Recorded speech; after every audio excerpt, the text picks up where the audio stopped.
So, it's Monday, Game Week 2 is over, Salah flopped, Bruno flopped even harder. I hope you guys got somewhat of a decent score this week. But moving on to Game Week 3, in this video we'll be looking at 5 defenders that I think are must-haves or that I recommend you buying for this upcoming game week and maybe the game weeks after that as well. So we'll get straight into this. I'll be doing a similar video on the midfielders and forwards today or tomorrow, so stay tuned for that. And yeah, let's get into this. My first pick of defenders is actually a pair, okay? It's two, and you can pick whoever you wish and whoever you can afford because they are not as cheap as each other. I've got Tanganga and Reguilon, and the reason for this is Spurs are on very good form. They've kept a clean sheet in their 2 last games, and in their like 4 or 5 last games in total, all of them have ended 1-0 except for and they've won all of them except for one which they lost 1-0. So they are very good at keeping clean sheets and they're very good defensively. Very good. And looking at their next fixtures, they've got Watford at home and then they've got Crystal Palace away. Those 2 games, I expect them to keep clean sheets here, because if they kept a clean sheet against City at home and Wolves away, they should be keeping a clean sheet against Watford at home and Crystal away. That's my personal opinion.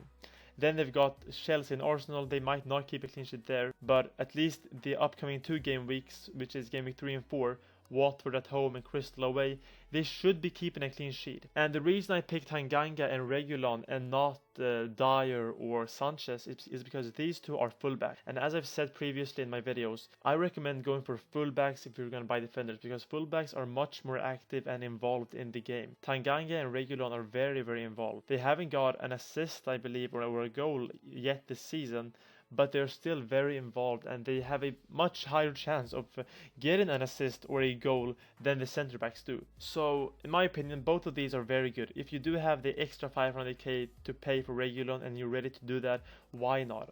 Go for him if you believe he's the more effective player and he'll get you more points. But both of these, I think both of them are very good buys. They've got 2 easy fixtures where they should keep a clean sheet, and that's based on their previous record. Moving on to the next player, I've got Ayling from Leeds. Now I know this guy is very popular, but I do believe he's a good buy for the upcoming week. Leeds have got Burnley away, which is relatively easy. Then they've got Liverpool at home, which is way harder, of course. But after Liverpool, they've got Newcastle away, West Ham at home, Watford at home, Southampton away, Wolves at home, and Norwich away. That's 1, 2, 3, 4, 5, 6 games in a row, which are very easy. So if we ignore this Liverpool game, which you obviously shouldn't do, but if we do so, they've got easy games all the way up to game week 11 against Leicester. I mean, West Ham isn't easy, but you get my point. They've got Watford, Southampton, Wolves, and Norwich all in a row, and these teams are not looking strong at all. So for Ayling to contribute and get points shouldn't be that difficult for him, especially not in the weeks after the Liverpool game. But even before the Liverpool game, they've got Burnley, and Ayling, he got a goal against United, and I could easily see him getting more points over the next couple of weeks, because very easy fixtures and very popular defender. In my opinion, Ayling, a good buy for the upcoming game weeks, ignoring the Liverpool one. If you want, you can wait till game week 5 to buy him, or you can buy him now for the Burnley game, then sell him and then buy him back after the Liverpool game. But I do think he's in general a good buy. Moving on, I've got Mings as my 4th player. He scored a total of 15 points last game against Newcastle, where he got 2 assists and a clean sheet. So as you can see, this guy is very active. He does get points and his next fixtures are not the best. But this video will primarily, as I said, focus on game week 3, and game week 3 they've got Brentford at home. So that should be an easy game for Aston Villa, and if Mings can manage to keep that form up till the Brentford game, he will contribute and he will probably get an assist or 2. Just by that logic, he's a good buy. But make sure to sell him after the Brentford game.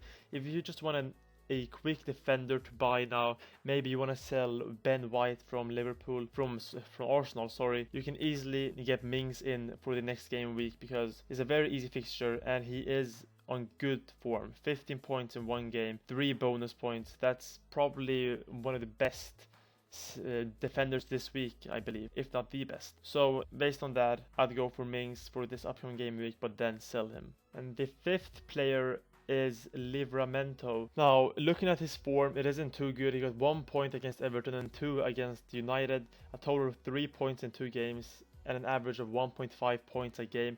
Now, that isn't good at first glance, but this guy, in my opinion, he was very good against United.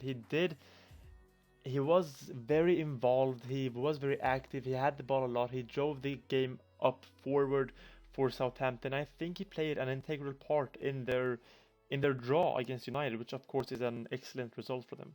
And looking at his next fixtures, he's got Newcastle away and then West Ham at home, and then City and then Wolves. And after the Chelsea game, a lot of easy games. But against Newcastle and West Ham away and at home, I think Livramento can contribute with something good, something worth noting, you know what I mean? He's £4.0 million, which isn't a lot at all. It's the cheapest defender you can get.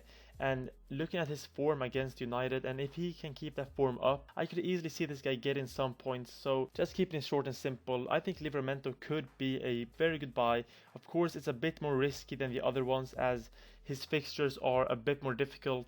But looking at his performance against United and the form he has right now, I could see him getting some points, and he's very, very cheap.